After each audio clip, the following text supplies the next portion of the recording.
Ассалаумағалейкум.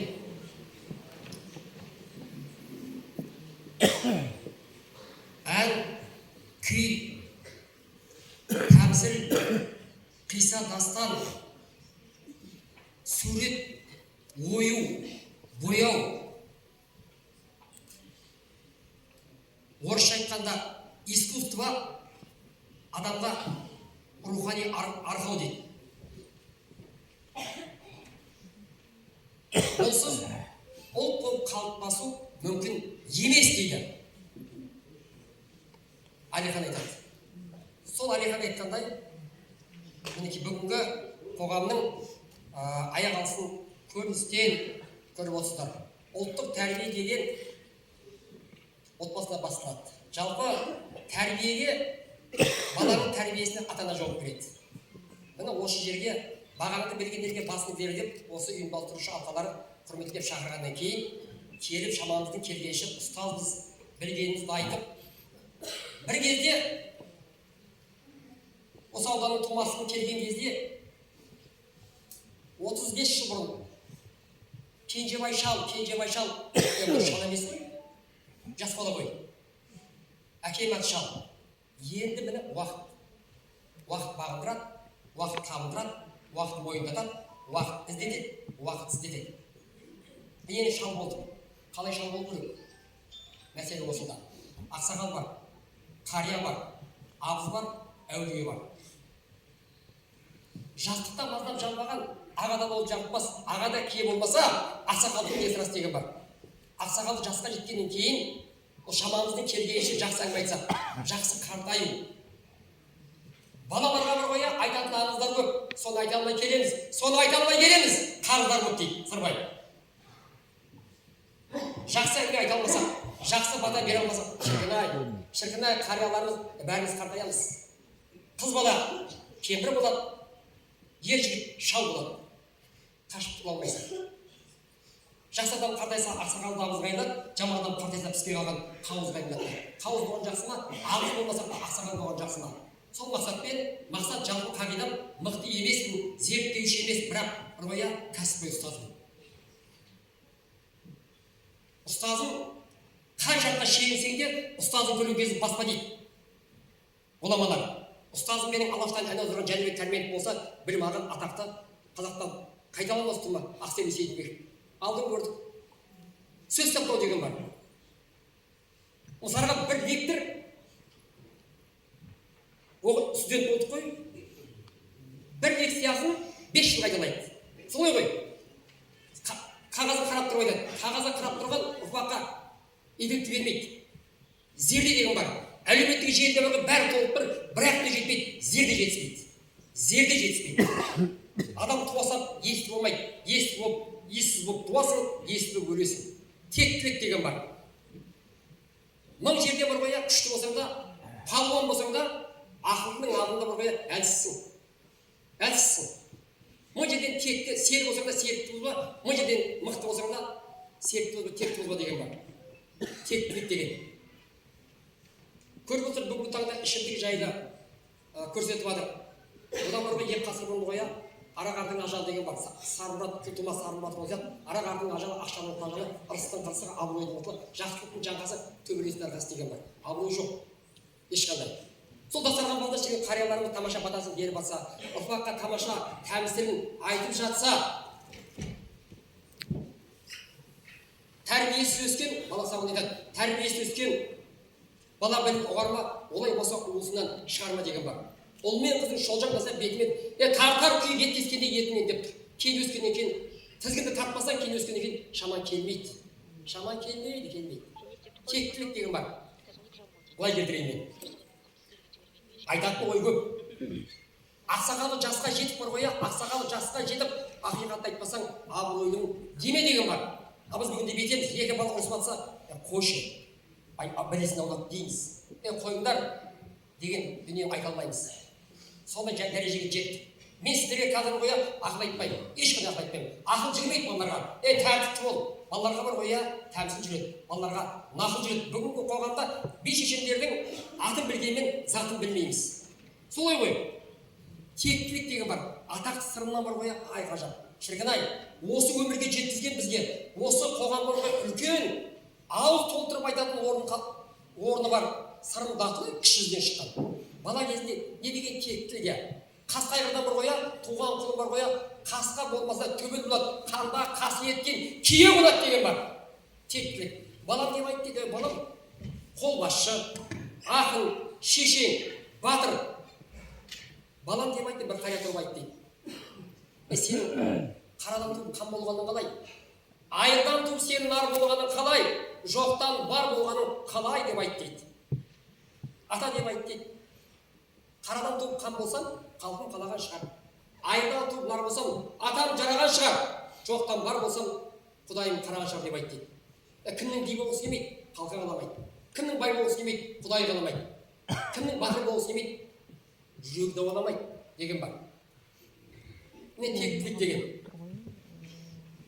Атақты қалай естімеген, мен әңгіме оқымау үшін маған жеке кездесу керек негізінде. Бірақ шаманым келгенше сөйлей беретіндер көп, сөйлей беретіндер аз. Көп сөйлеген білімді емес, дөп сөйлеген білім дейді. Шаманым келгенше дөп сөйлеуге тырысып отырмын.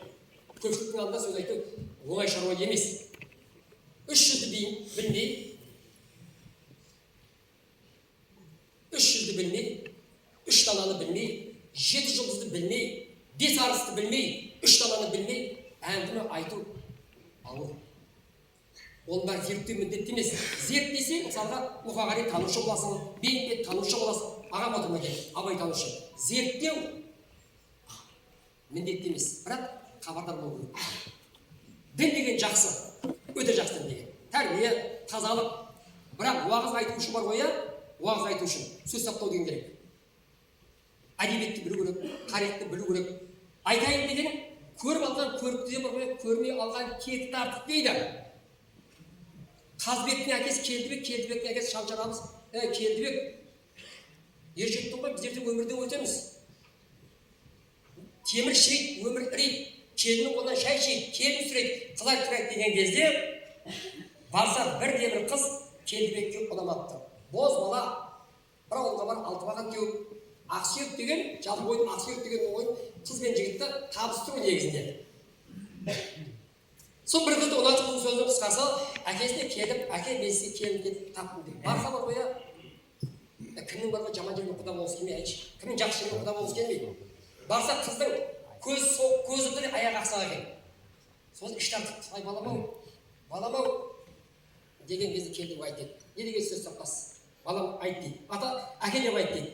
Қаймағын піскен сүттің алдын қалдып, аяқ ақсақ болса да ақылдап, көзі қылый болса да сөз алтын, айтысқанда өлмей кетті-ау балық дейді. Жүрекке әмір жүрмейді.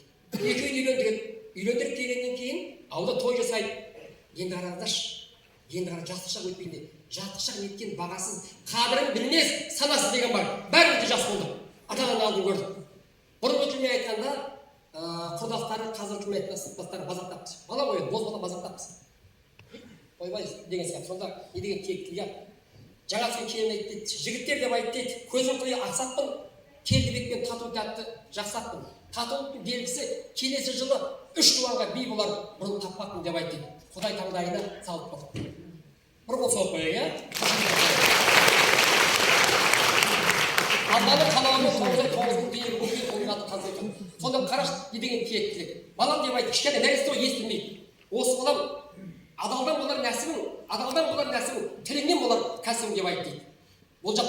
Неге әулие ғой, ғажап қой дейді. Тектілік қой. Бізде ош жетпейді. Бізде бар ғой, әдебиет. Бізде әдебиет сөз жоқ. Әдебиет сөз жоқ бізде. Жабалағы солай ғой, бізде әдебиет сөз жоқ. Әдебиет арабтан келген. Бізде бар ғой, Ахмет Жүлме айтқанда, бізде бар ғой, ауыз әдебиет. Асыл сөз, міне асыл сөз. Сол кездегі балалардың, жас ұрпақтың сөз саптасы. Мысалға деп айтайыншы.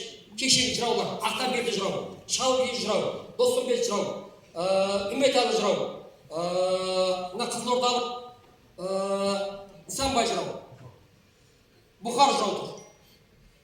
Сол Рышкакеш жазбайын деп отырма, жауға шабайын деп, қан басқаша болып тұр. Алдында ажал деген от тұр, өлесің. Ажал жоқ болса өлмейсің, елді қорғау керек. Сонда Ақтайберді айтып тұр. бүлдір кісінетіп күреңдемеден екенбіз, күдерден бал тағып кіреуке келім екенбіз, жаға сауытын жеңі жер шығыр торғаймыз, ақ сауыт келім екенбіз деп тұр. Едіге ғажап дүние, үрші қайда? Бұндай қаламағасы жоқ қой. Бұхар айтып тұр. Жау берген қаба деп, жабыдан айыр салмаңыз, қалыңмал арзан деп, жаман қатын алмаңыз. Жабыдан айыр салсаңыз, жауған бері аттымас, жаман қатын алсаңыз, топқа да салар ұлтылмас деп тұр ғой. Сонда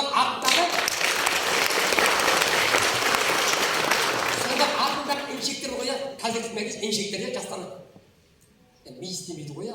Ми істейді мамырғай заманда оқымаймыз қоя.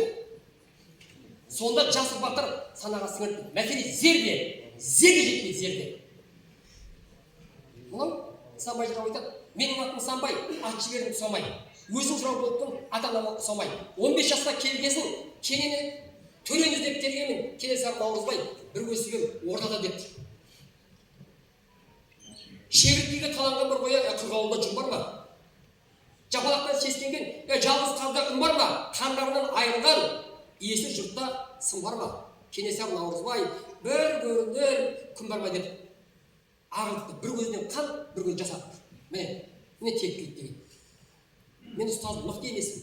Менің сабағымда 35 ұстазым сабағымда бұзық балалар ше, бұзық балалар менің сабағымда Кенжебай ағай сабағын бір қашпайды. Мәселе осында ғана. Ап кейде бүйтіп ағай ауыртпаса екен, ұрса бере кемеге қойса екен деп тілейміз. Баламыз ғой. Сонда балалар айтады, Кенжебай ағай, бұзық балалар, Кенжебай ағай әңгіме айтып беремін. Мен балаларды алдаймын. Мен балаларды алдаймын. Пес айтып беремін шамамды білгенімді. Ертек айтып беремін. Жақсы әңгіме айтамын. Жалғысы әдемірек дәстүрге салып тұрып ән салып беремін. Мен кейген ән айтпаймын. Мен көк жеңгілді айтпаймын. Мысалға. Баланың санасына құятын мәселе осында. Мысалға, баланың ұрғыя қалай ғажап, қандай тектілік, сұрақ қойысы, сөз саппасы. Олардың кітабы, осы заманда кітабы оқуғайда, олардың кітабы, былай, олардың кітабы үлкенге, бұны қарияны, ассалаумағалейкум ақсақа деп қарияны сыйлауы, қарияны өсиетін тыңдауы, қарияның батасын алу. Міне кітап деген осы мінекей. Қалай деген шешемнен жас отырып, ата, әңгіме қандай ғажап ата деді. Ел көрдім, жел көрдім. Ата деп айтты, ер басында бақыт нешеу, кемдік нешеу, құлазу нешеу деп айтты. Оған не деген сұрақ, не деген тектілік. Балам деп айтты, ер басында бақыт нешеу, кемдік үшеу, құлазу төртеу деп айтты. Астында қатын жүрдек болса, ол жалғанның пырағы.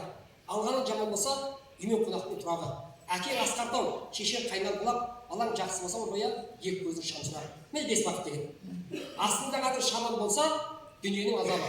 Алғаның жаман болса, дүниенің тозағы деп айтты. Машһүр сөз бар. Әйелің жақсы болса, үйің жұмақ. Әйелің жаман болса, тозақ деген бар. Міне, балаң жаман болса, көрінгенің мазақ. Міне, 3 кеніктен осы. 4 ұлазу деген қалың ел көшсе, көп ұлаз еді. Қаттаған мал жетсе, бел ұлаз еді. Нарқын танымаған сөз ұлаз еді, қатардан айырылған шал ұлаз еді деген бар. Бұл жердегі мәселе былай. Бұл жердегі мәселе баланың жас ұрпақтың ата-анасын тыңдап, ата-ананың тәрбиесін үлкенді бағалап, міне қалай сұрақ қойды. Осы жерде зерде жетіспейді. Сабаққа келіп, сабаққа дайындалып ұстаздар кітапқа қарап осып әсер етпейді, ешқандай әсер етпейді. Мәселе осы жердегі тоқуда. Ағайға Кенжебай ағай, осының бәрі қалай жаттайсыз дейді. Мен аяғым ашын салдырап тұрған жоқ қой. Оқу керек, зердеге тоқу керек. Адам білмейді. Кітапты парақтағанда түкте жоқ. Зердеге тоқу керек. Міне. Үлкенге қарияға құрмет. Ертең бәрімізді қартаямыз. Үлкені нақыл кетсе бар ғой, үлкені нақыл кетсе, кішіде нақыл кетеді бітті. Жаңа деп айтып қой. Өсиет жоқ шалдың ақсақалдың қасиетті ұрпақ өспейді деген. Бір жиында кешегі Тілеукемен Дерсиден заманында, яғни Абайдың нағашылары. Бір жас жігіт тұрып, көмбепті жас бастан, жоқ олай емес. Сонда бір қария тұрып ақсақал айтты, балам, тоқта деп айтты. Ақылы елден артылған, ақылың болса мақтан. Ынтымағы жарасқан, сенің жақының болса мақтан, сенің жасың кіші ғой, ағаның алда шығудан сақтан деп айтты дейді. Ақсақал кешіріңіз деп, кешірім сұрап, жөнге түсті. Мысалға біз сұрадық Қаратауда мысалға. Сөзге құлақ жоқ. Абайдың сөзі бар. Бір жерде бір көрілсең, басын қосып, бірінің сөйле, сөзін тосып. біріңді бірің ғизат құрмет етіп тұрғандай бейне қорқып жаның шошып кетті. Болмаса шәкәрім айтады, әуелі адам болса бір қоя өзіңді біл, адамға сөйлейтін сөзіңді біл. Әр жаста әрбір түрлі міндетің бар, қай жаста не екенін кезіңді біл. Жасымызға лайықты орнымызды, жолымызды білсек, 40 жыл тойдың нанын жедім мен. Аналар, мен көрдіңіздер ғой, талайларыңызды дауын басқарды ғой, талайларыңыз маған 5 аптаның 5 күнде өшіріп тұратын. Сол созғылдан ондай бір тойғаны жоқ, есіктің алдында. Қазір жас ұлғайды. 60-тың үстіне шығып, мынау 70-тер қазір, мынау 74-тің 70. Өткен 50 ердің жасы 60-тың басы. Қашып бола алмайсың. 70-тің қасы, 80 жоқтың қасы деген бар. Егер тірі жүзің 90-ға келгенде торға дейсің, көшкенде көлігіңді зорға дейсің деген бар. Қатын бала тіліңді қайыр болсаң, отырып отбасында ойбайлайсың деген бар. Қашып бола алмайсың. Міне осы ғана. Рахмет. Рахмет, ел жақсылар. Енді Кенжебай ағамызды таңнан таң құрып тыңдауға болар еді. Уақыт шектеулі, алтын уақыттан салмайық деген ниетпен регламентті аз ғана уақыт бердік. Аға айып етпейсіз. Келесі сөз кезегі бірегейім, біржаным, батырым өзіңізде.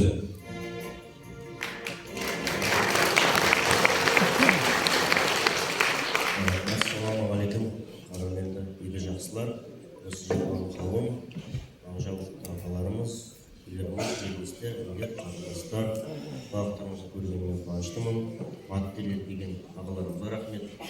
Сіздер ағамызды орныңызға жақсы игі шара болып жатыр. Құқық қорғау қызметкерлерінің ұйымдастыруымен бас тақырып жаңа айтып жатыр. Тәлім, тәрбие, тәртіптер. Енді өзімде білесіз, біразыңыз білетті, біразыңыз білмейсіздер. Енді біраз көк туды желбіреттік, үлкен ареналарға шықтық,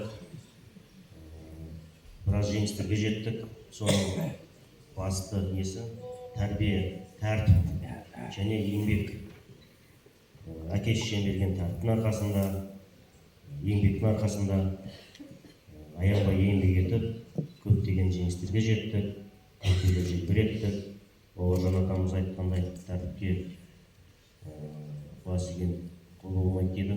Тәртіпсіз ел болмайтынымыз бәрімізге анық. Оны жастарымыз көбінесе айта кетерміз. Өздеріңіз үйде немерелеріңізге, балаларыңызға көбірек осындай үгіт насихат, тәртіп, еңбек жолын түсіндіре кетсеңіздер. Енді жаңа тәртіптің арқасында, еңбектің арқасында көптеген жеңіске жеттік қой. Жаман жолға түскен жоқпыз. Сол үшін өзімнің тарапымнан жастарға айтармын, білімді болыңыздар, ата-анаңыздың еңбектерін ақтаңыздар. Үйде әке-шешелеріңіз сіздерді ертең болашақта осындай адам болады, биік белестерді бағындырады деп үміт артып отыр. Осы уақыттарыңызды кетірмеңіздер. Осындай іс-шараларға қатысып, еңбек етіп, білім алып, білімді мыңды жинат, білекті бірді жинат дейді. Ең бірінші білімді болу керек. Одан кейін ары қарай спортпен шығу керек. Дені саудың жаны сау дейді. Жас жігіттер отыр. Спортпен шұғылданыңыздар. Ауылда ең мықты жігіттер бар. Жаңа баланы жастан дейді ғой. Бұлақ көзсен көзін аш дейді. Нағыз спортшылар ертең көкті желбірететін ауылда жүр біздің балаларымыз. Сол үшін ауылдан тарапынан жақсы спорт залдарын Құдай қаласа бой көтерейін деп жатыр. Оларыңызда жастар спортпен шұғылданса, дүние жүзін аралап, өзімде дүние жүзінің көптеген мемлекеттерде болдым. Сол жерден тәлім тәрбиесін алдым. Ол жерінде былайша айтқанда, ол жердің мәдениетін көрдім. Өзімді кругозорымды өсірдім. Ол жерден көп нәрсе көрдім. Сол себептен жастарым ертең шетелге шығып, спорттың арқасында, басқа да саласының арқасында спортпен айналысып, басқа да жаңа айтып қандай іс-шаралармен дүние жүзін көріп жатса, ол елімізге, ауылымызға бір пайдасы болады деп ойлаймын.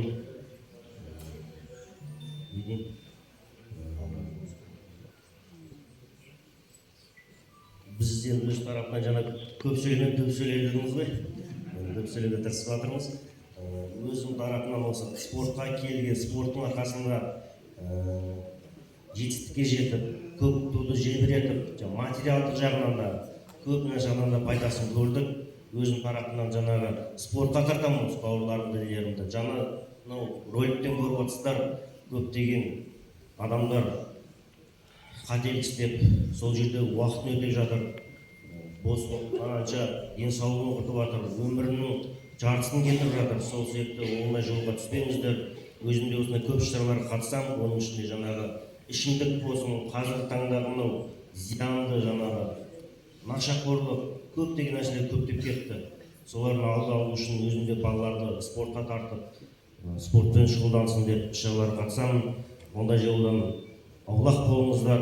Оның бара жолы сол бір нәрсе, ол абақты, түрме, өлім. Оның қанша достарымыз бар, мен спорт залға рюкзагымды алып кетіп бара неғыласың спортты жүрсе, ана жаққа барайық деп тартқан жігіттер де көп болды. Солардың арты не болды? Біразы түрмеде жатыр, біразы көше аралап, мусор аралап, киоск аралап жүрген жігіттер де болды. Біз әйтеуір спорттың арқасында ол жолды таңдамай, спортты таңдап, ерінбей еңбек етіп, көптеген жетістікке жеттік. Әке-шешемізге қуандық. Көптеген алғыс хаттар алдық спорттың арқасында. Сосын жаңағы осындай іс-шараларға қатысып, ағаларымыздың, көкелеріміздің жақсы нәрселерін тыңдап өсіңіздер. Не деймін, еліміз аман, тыныш болсын. Осы Созақ елді мекенінен менен әлем чемпионы болдым. Олимпиада чемпионшысын деп айтайын, тілейміз. Әрбір отбасыдан